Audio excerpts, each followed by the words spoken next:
हाय champs, कैसे हैं आप सब लोग। आई होप आप सब लोग बढ़िया हो। I welcome you all to your go to space of learning chemistry.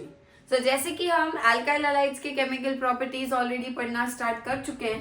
पहली जो केमिकल रिएक्शंस अल्काइल हैलाइड सिखाते हैं जो कि न्यूक्लियोफिलिक सब्स्टिट्यूशन रिएक्शंस है, वो हमने ऑलरेडी लास्ट लेक्चर में कवर कर लिया था। अब आज जो हम पढ़ने वाले वो क्या है, मैकेनिज्म है एनएसआर का। एनएसआर यानी अगेन न्यूक्लियोफिलिक सब्स्टिट्यूशन रिएक्शंस। अगर आप लोग डायरेक्टली इस पार्ट पे जंप कर रहे हो तो आई होप आपको न्यूक्लियोफिलिक सब्स्टिट्यूशन रिएक्शन क्या होता है, कैसे होता है, उसके एग्जांपल्स क्या क्या है वो क्लियर होगा। अगर वो क्लियर नहीं है तो आप इससे पहले वाला जो पार्ट है वो अपलोड हो चुका था, वो आपको ऑलरेडी वो देखना है और फिर ही आपको यहाँ पे इस पार्ट के लिए आना है। ठीक है। So nucleophilic substitution reaction alkyl halides देते हैं और उसके मैकेनिज्म्स हमें आज स्टडी करने हैं, जो कि दो तरह के मैकेनिज्म्स होंगे। अब मैं आपको डायरेक्टली नाम नहीं बताऊंगी, पहले हम क्या करेंगे, हम दोनों मैकेनिज्म्स को कंपेयर करके पढ़ेंगे। एक मैकेनिज्म कैसे हो रहा है और जो दूसरा मैकेनिज्म है उसमें क्या ऐसा अलग हो रहा है कि वो दोनों एक दूसरे से अलग है दोनों सेम ही न्यूक्लियोफिलिक सब्स्टिट्यूशन रिएक्शन का ही मैकेनिज्म है, पर दो तरीके के मैकेनिज्म्स अल्काइल हैलाइड सिखाते हैं। कुछ मैकेनिज्म्स एक मैकेनिज्म से, कुछ अल्काइल हैलाइड्स एक मैकेनिज्म से पार्ट लेंगे और कुछ अल्काइल हैलाइड जो है वो दूसरा मैकेनिज्म फेवर करेंगे। सो दोनों में से कौन सा मैकेनिज्म कब प्रेफर होगा वो सब भी आपको आज समझ आ जाएगा। ठीक है। सो स्टार्ट करते हैं। क्या लेना है हमें, अल्काइल हैलाइड लेना है, करेक्ट। और अल्काइल हैलाइड में हम कितने दो मैकेनिज्म्स पढ़ेंगे, सामने सामने लिख लेंगे। ठीक है। ये रहा मान लो आपका अल्काइल हैलाइड एक, और ये रहा और एक अल्काइल हैलाइड। हम देख रहे हैं कि दोनों मैकेनिज्म्स को कंपेयर करके पढ़ रहे हैं और देखते हैं कैसे क्या फर्क वहां पे क्रिएट होगा। अब मान लो ये एक अल्काइल हैलाइड जो है हमारा, इस अल्काइल हैलाइड में पहली स्टेप जो होती है वो होती है इस कार्बन का और एक्स का बॉन्ड टूटेगा और एक्स यहां से बाहर निकलेगा। अब मैंने आपको ऑलरेडी एक्सप्लेन किया है, हैलोजन ज्यादा इलेक्ट्रोनेगेटिव होता है, डेल्टा माइनस। आर जो है वो कम इलेक्ट्रोनेगेटिव होता है, यानी इलेक्ट्रोनेगेटिविटी उसकी कम होती है, इसलिए उस पर डेल्टा प्लस। अब जब भी आप एक कार्बन का, आर यानी कार्बन है, कोई भी कार्बन का ग्रुप होगा, बट कार्बन हैलोजन का बॉन्ड जो है क्या उसको टूटना तो होगा न्यूक्लियोफिलिक सब्स्टिट्यूशन में।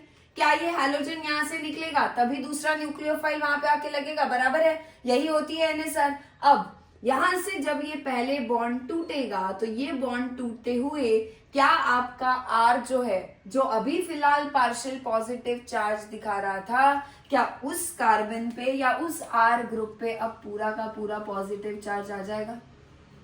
और जो ये आपका एक्स है यहाँ पे, ये एक्स माइनस यहां से निकल जाएगा। फिर से रिपीट कर रही हूं, ये है हमारी पहली स्टेप और ये कैसे होती है, रिवर्सिबल स्टेप है ये। स्टेप नंबर 1, पहली स्टेप क्या हो रहा है, कार्बन का और एक्स का यानी हैलोजन का बॉन्ड टूटेगा। बॉन्ड टूटते वक्त कैसे टूटेगा, आर अलग हो जाएगा बट आर के ऊपर आएगा पॉजिटिव चार्ज, एक्स अलग हो जाएगा और एक्स के ऊपर आ जाएगा नेगेटिव चार्ज। हैलाइड तो निकल गया, हमें न्यूक्लियोफिलिक सब्स्टिट्यूशन में करवाना क्या था, हैलाइड को बाहर निकाल के उसकी जगह दूसरा कोई न्यूक्लियोफाइल लाके सब्स्टिट्यूट करवाना था, बराबर है। अब हैलाइड तो निकल गया, अब देर किसकी है, बस दूसरे न्यूक्लियोफाइल के आने की देरी है। सो अब यहाँ पे क्या होगा, अब यहाँ पे ये जो R प्लस है इसके ऊपर कोई ना कोई दूसरा न्यूक्लियोफाइल आ जाएगा। अब न्यूक्लियोफाइल क्या है बेटा, क्या न्यूक्लियोफाइल नेगेटिवली चार्ज होगा या फिर उस पे लोन पेयर होंगे, जो भी हो nucleophile nucleus loving positive loving होना चाहिए, यानी उसके लिए उसके ऊपर खुद के ऊपर नेगेटिव चार्ज या फिर इलेक्ट्रॉन्स की क्राउडिंग होनी चाहिए। सो ये न्यूक्लियोफाइल पे कौन सा चार्ज है, नेगेटिव। ये नेगेटिव चार्ज न्यूक्लियोफाइल जाके अब आर पॉजिटिव के ऊपर कर देगा अटैक, और क्या बन जाएगा बेटा, यहाँ पे बन जाएगा आर और न्यूक्लियोफाइल का बॉन्ड। ठीक है। अब ये जो न्यूक्लियोफाइल है यहाँ पे किस पे अटैक करना है बेटा, उसको, क्या उसको जाके आर पॉजिटिव के ऊपर अटैक करना है, और आर पॉजिटिव के ऊपर अटैक करना है तो क्या वो यहां से अटैक कर सकता है। अब देखो यहाँ हैलोजन कहाँ था, फिलहाल ऐसे समझो कि हैलोजन जो है वो राइट साइड में दिखाया है हमने, आर लेफ्ट में है और एक्स कहाँ है, राइट साइड में। अभी फिलहाल जो मैंने न्यूक्लियोफाइल लाया वो कहाँ से लाया, देखो सेम साइड से लाया है। क्या जिस तरफ से हैलोजन था क्या उसी तरफ पे न्यूक्लियोफाइल आके जुड़ चुका है, यस। बट क्या न्यूक्लियोफाइल यहां से जब जाएगा अटैक करने के लिए, जहां ये हैलोजन X था, क्या मान लो ये कार्बन है, ठीक है, इस तरफ, और ये जो कैप है ये क्या है, आपका हैलोजन है। यहां से हैलोजन निकल गया, कार्बन बचा। कार्बन के ऊपर कौन आके, न्यूक्लियोफाइल बाहर से आके अटैक करने वाला है। मान लेते हैं ये न्यूक्लियोफाइल है, ये न्यूक्लियोफाइल है, और अब कौन बचा है, सिर्फ कार्बन बचा है, बराबर है। और हैलोजन कहाँ था, इस तरफ था, वो हैलोजन निकल के अब सिर्फ कार्बन बचा है हमारे पास, ठीक है। अब क्या होगा, देखो, क्या ये न्यूक्लियोफाइल इधर से अटैक कर सकता है, हाँ, कार्बन के ऊपर अटैक कर सकता है। क्या इधर से आके फिर न्यूक्लियोफाइल अटैच हो जाएगा ऐसे, बिल्कुल। अब फिर कार्बन कहाँ है, देखो राइट साइड, न्यूक्लियोफाइल कहाँ है, फिर से लेफ्ट साइड। क्या आपको जिस तरफ आपका हैलोजन जुड़ा था उसी सेम साइड पे न्यूक्लियोफाइल आया हुआ दिखाई दे रहा है।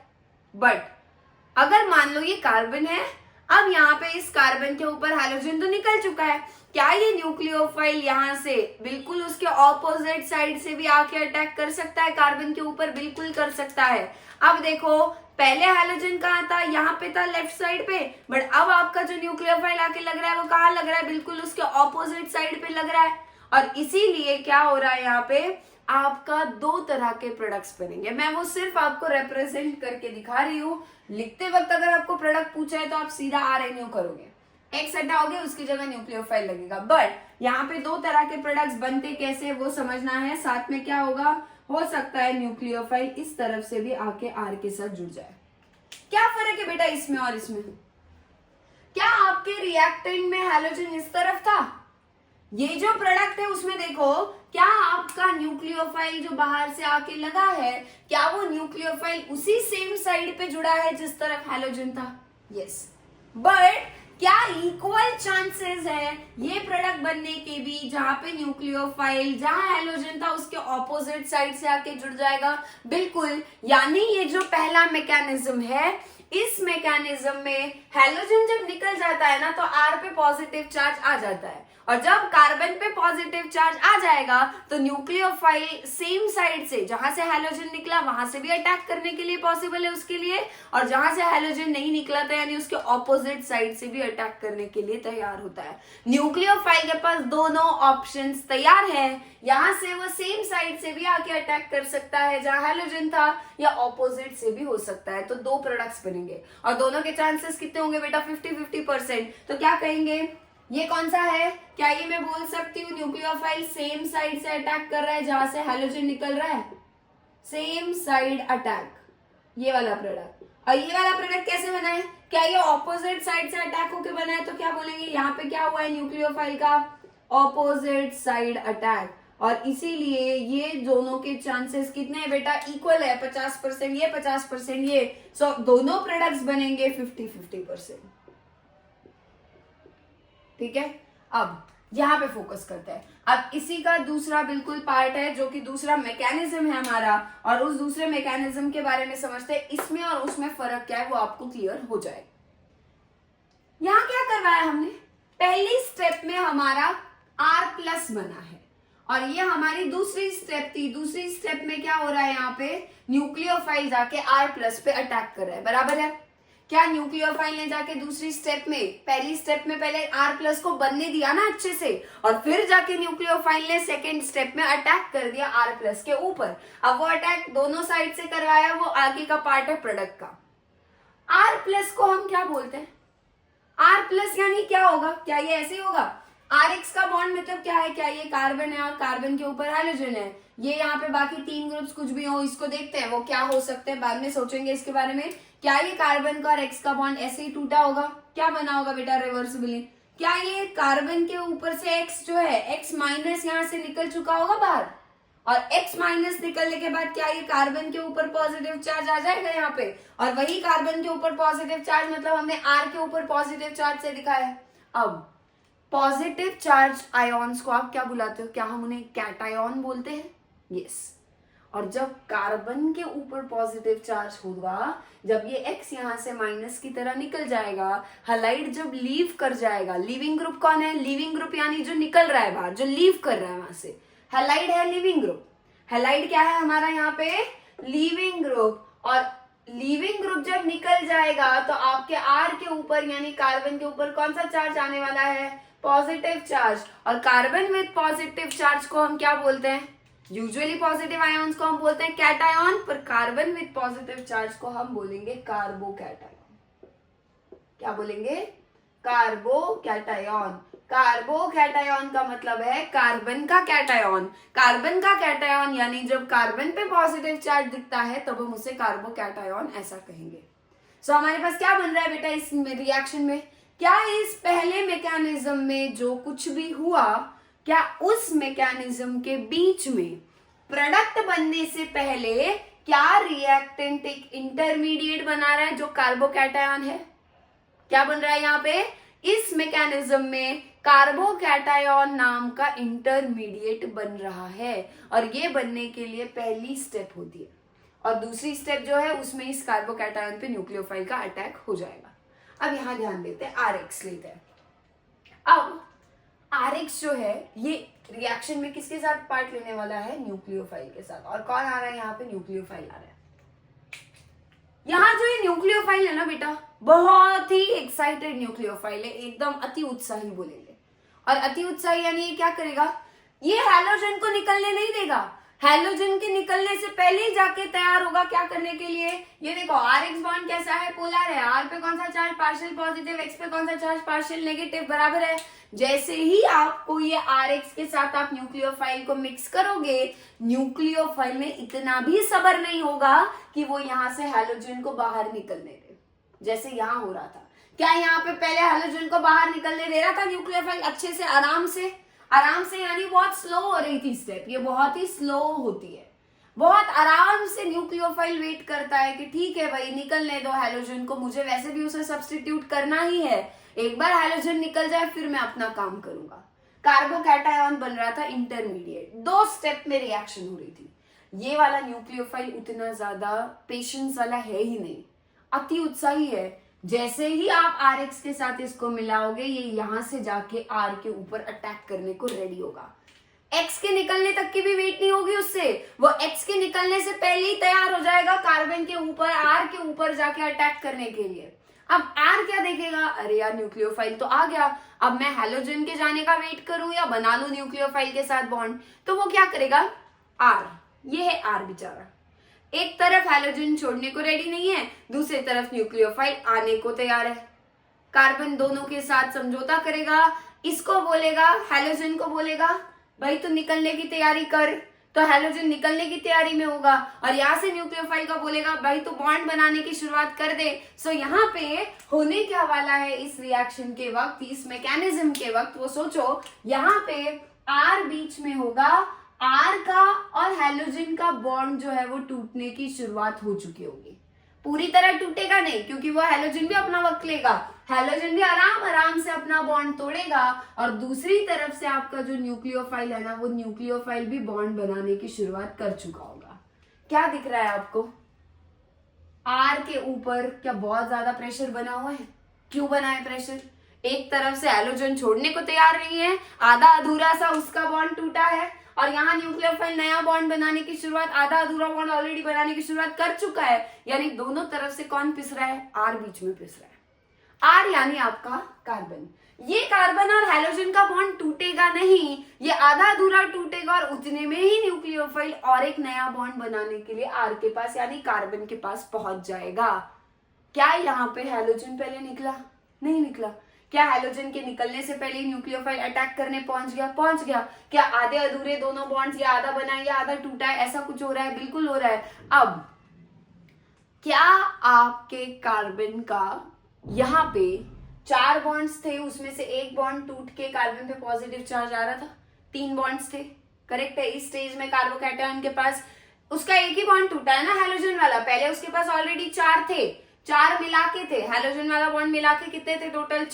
4 में से एक बॉन्ड ये टूटा, कितने बचे कार्बन के पास? फिलहाल 3, क्योंकि हैलोजन निकल गया। और 3 बॉन्ड मिलने के बाद में क्या न्यूक्लियोफाइल फिर जाके बॉन्ड बनाएगा? तो क्या कार्बन को फिर से उसका 4 बॉन्ड्स वापस मिल जाएंगे?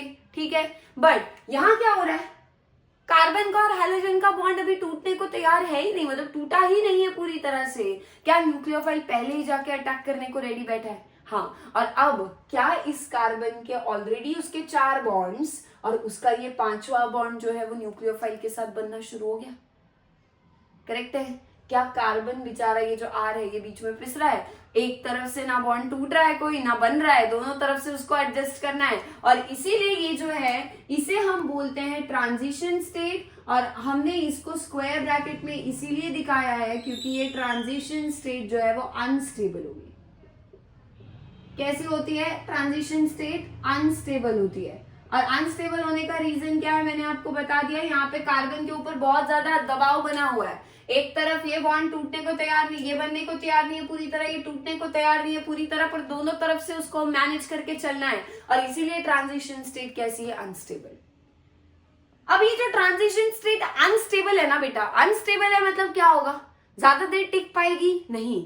आप अभी देखोगे एल्काइल हैलाइड और न्यूक्लियोफाइल मिक्स किया, आपको ये ट्रांजिशन स्टेट कब बन के कब आगे प्रोडक्ट में बदल जाएगी समझ भी नहीं आएगा। इतना क्विक ये प्रोसेस होता है, इतना फास्ट ये स्टेप होती है, इसीलिए हम इसको अलग से स्टेप मानेंगे ही नहीं। क्योंकि अगर ये ट्रांजिशन स्टेट थोड़ी देर के लिए तो भी हमें अगर देखने के लिए मिलती कि हाँ बन रही है ट्रांजिशन स्टेट, हम उसको देख पाते चाहे कुछ सेकंड के लिए ही क्यों ना हो, क्या फिर हम बोलते कि हाँ पहले ये ट्रांजिशन स्टेट बनी एक स्टेप में और फिर अगली स्टेप पे जाके वो प्रोडक्ट में कन्वर्ट हुई, बराबर है। बट ऐसा कोई वक्त दे रही है क्या ट्रांजिशन स्टेट? नहीं। रिएक्टेंट ट्रांजिशन स्टेट प्रोडक्ट कब बन गया पता ही नहीं चल रहा है। ऐसे क्विक प्रोसेस होगी, और इसीलिए ये जो स्टेप है इस स्टेप को हम एक अलग से स्टेप ऐसा काउंट नहीं करते, ये सिर्फ हमारे दिमाग में रखना है क्या कि एक बीच में ट्रांजिशन स्टेट बनता है, बट वो ट्रांजिशन स्टेट इतनी अनस्टेबल है कि वो टिकती ही नहीं है, इसीलिए उसको हम एक अलग से क्या बोल सकते हैं, एक अलग से उसे एक प्लेस नहीं दे सकते इसके अंदर, एक अलग से स्टेप उसको हम काउंट नहीं कर सकते।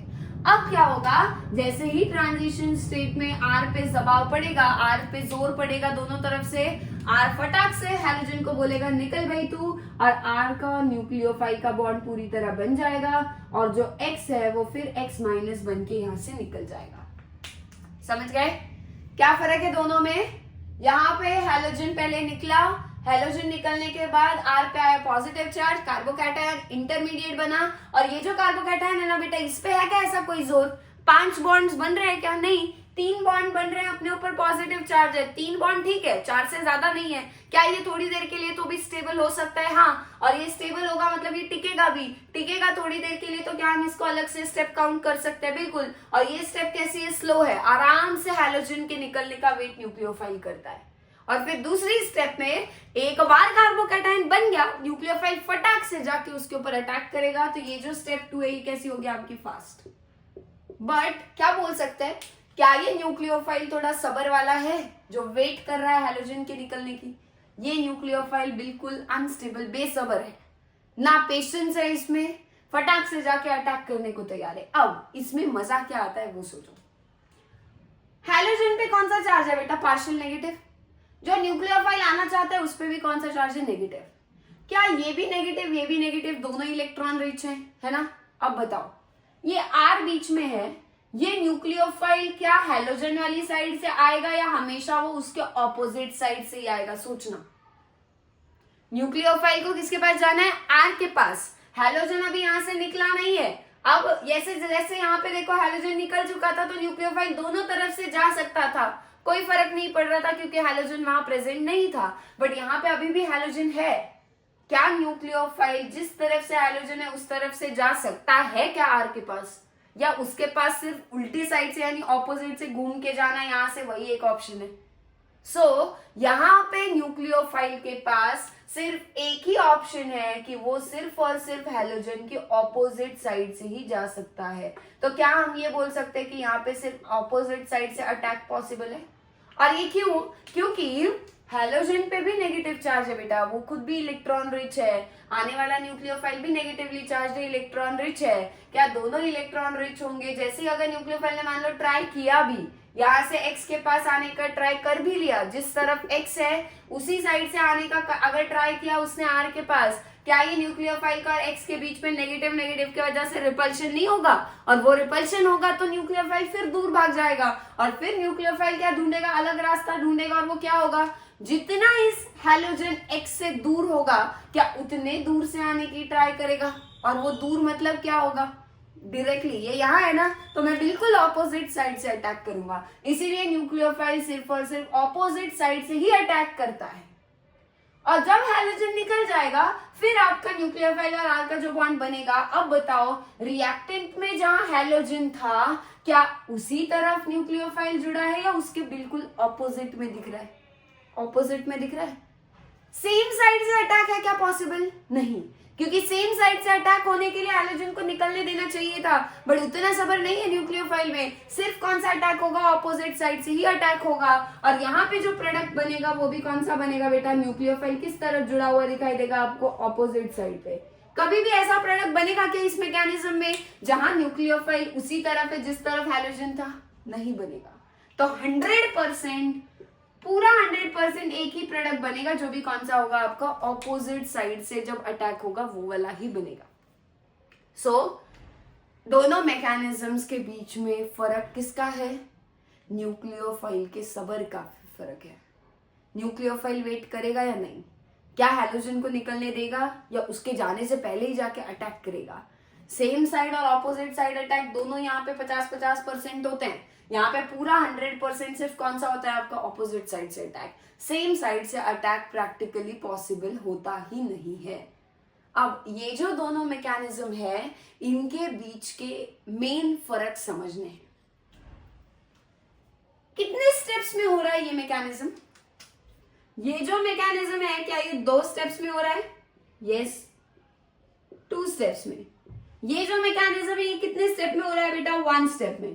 अब मैंने आपको ऑलरेडी बोल दिया, आप बोलोगे मैम ट्रांजिशन स्टेट बीच में बन रहा है तो इसको हम काउंट नहीं करेंगे क्या? नहीं करेंगे, क्योंकि वो ज्यादा देर टिकता ही नहीं है, इसीलिए हम इसे एक सेपरेट स्टेप काउंट ही नहीं कर सकते। हम जब तक देखेंगे हमारे देखने देखने तक ट्रांजिशन स्टेट बन के प्रोडक्ट में भी बदल चुकी होगी, इतना फास्ट होगा। तो ये यहां से समझ लो डायरेक्टली यहाँ आ गया ऐसे ही मान सकते हैं हम, ये बना ही नहीं ये भी मान सकते हैं। बनता है बट दिखता नहीं है ना, तो इसीलिए हम उसको नहीं बन रहा है ऐसा ही मान के कितनी स्टेप बोलोगे? एक ही स्टेप बोलोगे तो कितनी स्टेप है? 1 स्टेप है। जो आपके 2 स्टेप्स हैं ये दोनों स्टेप में से पहली स्टेप कैसी है बेटा? स्लो। और दूसरी स्टेप कैसी है? फास्ट। यहाँ पे स्टेप एक ही है तो वही आपकी स्लो और वही आपकी फास्ट स्टेप भी हुई, बराबर है। ऐसा कुछ नहीं होगा कि कोई स्लो कोई फास्ट स्टेप होगी, बट यहाँ पक्का है 2 स्टेप में से आपकी स्लो स्टेप कौन सी है? फर्स्ट स्टेप जो है वो आपकी स्लो स्टेप है। अब क्या हम फर्स्ट स्टेप यानी जो स्लो स्टेप है क्या मैं उसे कार्बोकैटायन के फॉर्मेशन वाली स्टेप ऐसा बोल सकती हूँ? बिल्कुल। ये जो पहली स्टेप है इस पे क्या बन रहा है? कार्बोकैटायन। सो इस रिएक्शन की खासियत क्या है इस मैकेनिज्म की? यहां पे एक इंटरमीडिएट बनता है। इंटरमीडिएट यानी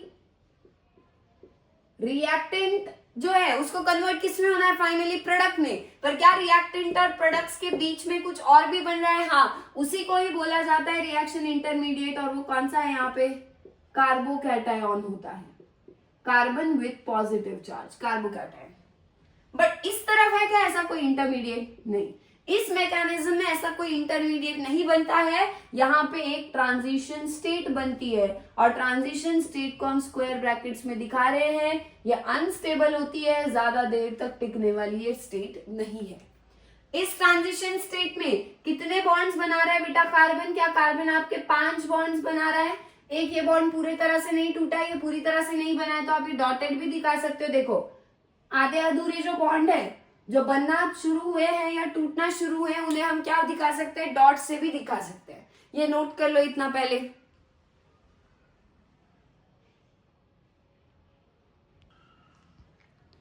अब थोड़ा सा इन रिएक्शन के ना काइनेटिक्स की बात करते हैं। काइनेटिक्स मतलब वो ब्रांच है केमिस्ट्री की जो रिएक्शन की स्पीड के बारे में बात करती है।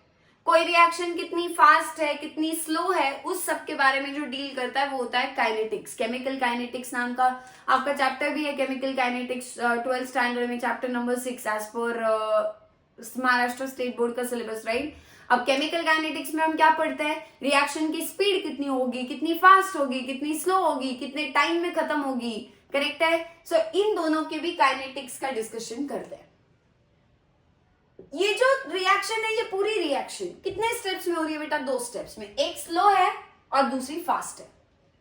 अब मान लो स्लो स्टेप जो होगी स्लो हो जा रही है, क्या वो ज्यादा टाइम लेगी? और जो फास्ट स्टेप है क्या वो कम टाइम में हो जाएगी फटाफट? मान लेते हैं ये जो स्लो स्टेप है ना, ये लेती है फॉर एग्जाम्पल 24 घंटे पूरा होने के लिए। जो पहली स्टेप है हमारी कार्बोकैटायन जिसमें बन रहा है वो कितने घंटे लेती है? 24 आवर्स। बट दूसरी जो स्टेप है वो इतनी फास्ट है कि वो 1 मिनट में हो जाती है। अब आप मुझे बताओ पूरी रिएक्शन को होने के लिए लगने वाला टाइम फिर कितना होगा? क्या वो 24 घंटे 1 मिनट होगा? बट क्या आपकी पूरी रिएक्शन का टाइम कौन कंट्रोल कर रहा है ज्यादा? क्या वो आपके स्लो स्टेप पे ही डिपेंड कर रहा है? क्योंकि फास्ट स्टेप तो वैसे ही फास्ट है, उसको टाइम नहीं लगने वाला है ज्यादा, वो जल्दी से हो जाएगी। पर टाइम कितना कम कितना ज्यादा लगेगा वो कौन कंट्रोल करेगा? क्या यही स्लो स्टेप कंट्रोल करेगी? यानी क्या मैं ये बोल सकती हूं कि इस रिएक्शन का रेट जो है वो किस पे डिपेंड करने वाला है? किसके डायरेक्टली प्रोपोर्शनल होगा? स्टेप 1 के ऊपर डिपेंड करेगा। इस रिएक्शन का रेट यानी स्पीड, कितना टाइम ये रिएक्शन लेगी खत्म होने के लिए, वो कौन कंट्रोल करने वाला है? पहली स्टेप कंट्रोल करेगी। पहली स्टेप इसीलिए कंट्रोल करेगी क्योंकि वही हमारी स्लो स्टेप है। ठीक है, अब इस तरफ क्या होगा? इस तरफ कोई स्लो कोई फास्ट स्टेप नहीं है। क्या यहाँ पे रेट जो है वो आपके पूरे इस पे रिएक्शन पे डिपेंड करेगा? इस पे सब पे डिपेंड करने वाला है, बराबर है। अब एक बात बताओ, अगर इस पूरी मैकेनिज्म का रेट सिर्फ स्लो स्टेप पे डिपेंड करता है, पहली स्टेप पे, पहली स्टेप में मेन रोल किसका है? क्या वो आपके एल्काइल हैलाइड का है या न्यूक्लियोफाइल का? फिर से रिपीट कर रही हूं, ये जो मैकेनिज्म है इस मैकेनिज्म का रेट किस पे डिपेंड करता है? सिर्फ और सिर्फ पहली स्टेप पे जो कि स्लो स्टेप है। क्या स्लो स्टेप में एल्काइल हैलाइड का रोल है या न्यूक्लियोफाइल का या दोनों का है? किसका है? क्या सिर्फ और सिर्फ स्लो स्टेप में एल्काइल हैलाइड मौजूद है? क्यों? क्योंकि न्यूक्लियोफाइल का काम वैसे भी कहाँ है? अगली स्टेप, फास्ट स्टेप में। तो रेट आपका किस पे डिपेंड करेगा? क्या वो इसी पे डिपेंड करेगा कि एल्काइल हैलाइड कितना जल्दी उस रिएक्शन में पार्ट ले रहा है या कितना स्लो रिएक्शन में पार्ट ले रहा है, बराबर है। इसीलिए इस रिएक्शन का रेट ये डायरेक्टली प्रोपोर्शनल होता है Rx के कॉन्सेंट्रेशन पे, एल्काइल हैलाइड के कॉन्सेंट्रेशन पे वो डिपेंड करता है। एल्काइल हैलाइड कैसा है? कितना फास्ट दे सकता है? पहली स्टेप कितनी फास्ट कर सकता है, कितनी स्लो कर सकता है? क्या उसी से आपके पूरे रिएक्शन की रेट कितना टाइम लगेगा वो सब कुछ डिपेंड करता है? क्योंकि ये स्टेप जिसमें न्यूक्लियोफाइल आ रहा है वो तो वैसे ही बहुत फास्ट है, न्यूक्लियोफाइल पे वैसे ही कुछ नहीं डिपेंड करता, वो तो तैयार बैठा है। कौन है स्लो? Rx स्लो है, हैलोजन और कार्बन का बॉन्ड टूटने के लिए ज्यादा वक्त ले रहा है और इसीलिए पूरी रिएक्शन में कितनी जल्दी वो रिएक्शन खत्म होगी वो डिसाइड करने वाला आपका सिर्फ Rx है, ना कि न्यूक्लियोफाइल। तो जितना ज्यादा आप Rx लोगे, जितना उसका कॉन्सेंट्रेशन हम बढ़ाएंगे, उतनी रिएक्शन क्या होगी? फास्ट होगी। यानी रेट किस पे डिपेंड कर रहा है? क्या रेट सिर्फ और सिर्फ एक ही मॉलिक्यूल हमारे एल्काइल हैलाइड पे डिपेंड कर रहा है यहाँ पे? यस। और जो रिएक्शन सिर्फ और सिर्फ एक मॉलिक्यूल के ऊपर डिपेंड करती है, सिंगल मॉलिक्यूल के ऊपर, जो कि हमारा एल्काइल हैलाइड है, उन्हें हम बोलेंगे यूनिमॉलिक्यूलर। ये रिएक्शन, ये मैकेनिज्म कैसा हुआ फिर बेटा? यूनिमॉलिक्यूलर होगा। यूनिमॉलिक्यूलर का मतलब क्या है? यूनि मतलब सिंगल, सिंगल मॉलिक्यूल के ऊपर रेट रिएक्शन का डिपेंड कर रहा है। और वो सिंगल मॉलिक्यूल कौन सा है बेटा? आपका एल्काइल हैलाइड है या न्यूक्लियोफाइल? तो वो पूरी तरह से बस आपका एल्काइल हैलाइड है, न्यूक्लियोफाइल के ऊपर यहाँ पे और कुछ भी डिपेंड नहीं करेगा। ये हम बात किसकी कर रहे हैं? ऑब्वियसली न्यूक्लियोफाइल नहीं होगा तो रिएक्शन आगे होगी ही नहीं, बराबर है। बट न्यूक्लियोफाइल पे रिएक्शन की स्पीड, रिएक्शन के लिए लगने वाला वक्त, ये सब कुछ उस पर डिपेंड नहीं करेगा। और इसीलिए हमने क्या लिखा है? Rate is directly proportional to, किस पे डिपेंड कर रहा है वो? एल्काइल हैलाइड Rx के कॉन्सेंट्रेशन पे। कॉन्सेंट्रेशन हम स्क्वायर ब्रैकेट में दिखाते हैं। यहां बताओ, क्या यहाँ पे एक ही स्टेप में Rx का बॉन्ड टूटना भी इन्वॉल्व है और उसी स्टेप में न्यूक्लियोफाइल का आके अटैक करना भी इन्वॉल्व है? दोनों पे डिपेंड करेगा ना, कितनी जल्दी Rx वाला बॉन्ड टूट रहा है और कितनी जल्दी न्यूक्लियोफाइल आके अटैक करने के बॉन्ड बनाने की कोशिश कर रहा है। क्या आपके इस पूरे रिएक्शन का रेट इन दोनों पर भी डिपेंड करेगा? बिल्कुल करेगा। तो अब हम क्या बोलेंगे? रेट किस किस को डायरेक्टली प्रोपोर्शनल है? आपके अल्काइल हैलाइड को तो है ही, साथ में वो न्यूक्लियोफाइल के कॉन्सेंट्रेशन को भी डायरेक्टली प्रोपोर्शनल है। और rate is directly proportional to the concentration of alkyl halide Rx multiplied bye